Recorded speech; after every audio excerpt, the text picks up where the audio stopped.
Hello,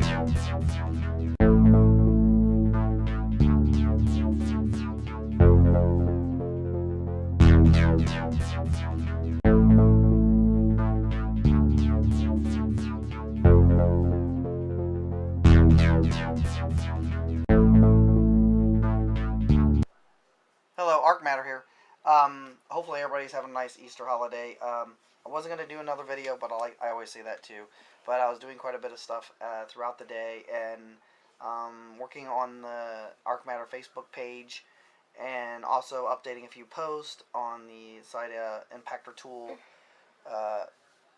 Also posted that on there on the video because I had a couple questions about how the tool works for rooting the Trio 10.1. You have to make sure you follow a couple of the rules that it says for, I guess, putting the file on your computer and then putting it on the thing on your for use on your tablet. Your PC has to identify your tablet through USB, and if it don't, then it's not going to work. So just see the post I have on the page and follow what it says, and it should take you right to it through Google. And there's a couple of sites out that have it how to root it with the tool too. And as long as you haven't updated to KitKat on some of your devices, it should work.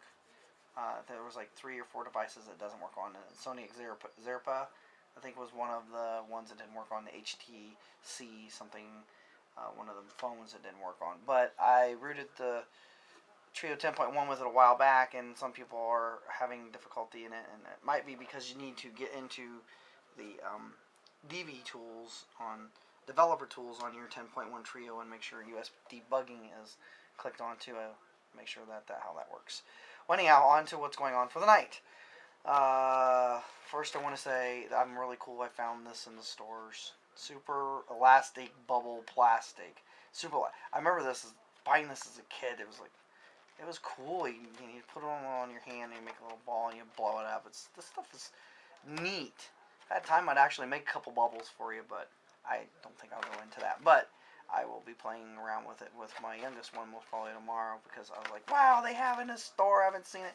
Yeah, Whammo, which the company that took this over, Nostalgic took it over, and they're apparently re-releasing it with permission through Whammo. I don't even know if Whammo exists anymore. I should look that up a little bit further too. But that's that. So super plastic bubble elastic is what's gonna be my sponsor tonight. Whammo. Yeah, I remember all the Whammo stuff. Whammo stuff's cool. Anyhow, on to what I really should be getting to. It's the Curio Touch. Curio. Sorry, Curio. I want to pronounce it right. I want to get in the grammar police to get me. Curio Touch 4S. This is a 4-inch screen, not a 4.3. This one's for kids, but it's Android run, and it's not like the Lit.Pad that I did a video on the Lit.Pad that I did the review on, which wasn't a big review, it was just a small one because I want to throw one in for the parents. They actually had their own web page that the tablet went to, so you couldn't go anywhere else. This one has parental controls, customized internet stuff, access control, web filtering, locked and appropriate stuff, which I'll get more into most probably when I open the tablet. But you can set up to 4 profiles, which a lot of parents like too. In case the parents want to throw their profile on there, they can use it too. It has a controlled time. It's got limits for each person, most probably for each profile, because I have that with my Linksys router here, smart router. I have that where I have different people that can log on at different times. Access is limited to my kids on amount of time they can spend on the internet, and I can block pages and stuff, blah blah blah, unless you have a 12-year-old that can get in and get your password, but that's another story. Anyhow, apparently you can get to it has 30 plus preloaded apps, and showing some of the apps here, which I don't know if you can see. You most probably won't see in the camera, but it looks like it's got iHeartRadio and Angry Birds, so it must have a lot of access here. The specs on it, which is, it's funny how it says 4S right there, but when I read the specs on it, it says 3.97 resolution, 800 by 480 pixels. The chipset is dual core at the A20. The GPU is the Mali 400 MT2. Operating system is 422, so it is full Jelly Bean. Internal storage 8 gigs plus a little bit of space used for the OS. DDR3 with 1 gig. Front cam is 3 megapixels and the rear is 2 megapixels. Of course, Wi-Fi. It supports a lot of multimedia, MP4s and MP3s and music and all that other stuff.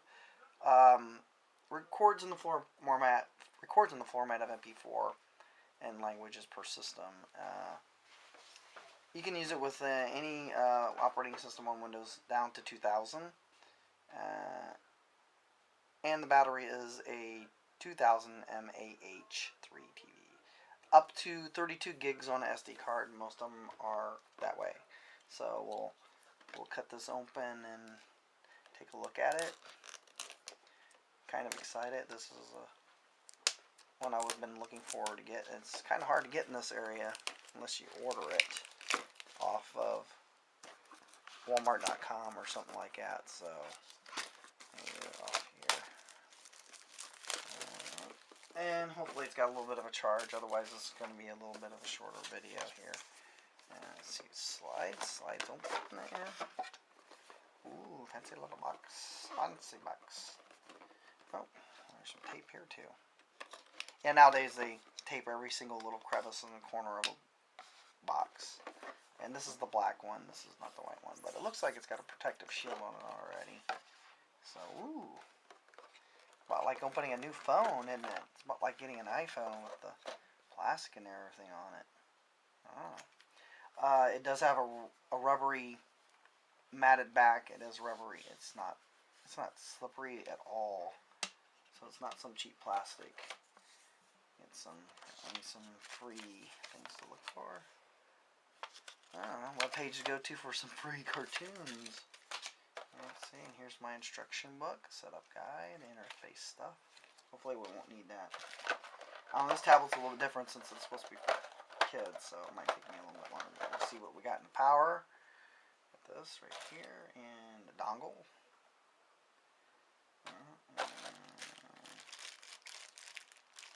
USB charging. A little set of earbuds with, yeah, these do have the little rubber things on the end. Notice, don't return to the store unless you actually do break it with a hammer. Okay. Alright, so it's got one of my favorite charging ways where you got the micro USB and it'll plug in this way here to plug it into a wall charger. Alright, I like that. So, put that over there too, and carefully peel this plastic off of here. And over there. Alright, nice little thing. It does look like a little fancy iPhone. Let's see, we got some power, some juice, and hopefully it comes up. No. Nada. Let's try it again.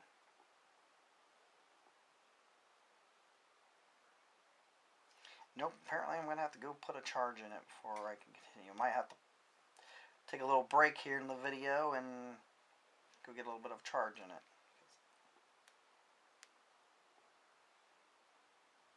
Nope. Okay, well, we'll take a little pause and break here. We'll see if we get a little bit of charge in it. I'll be right back.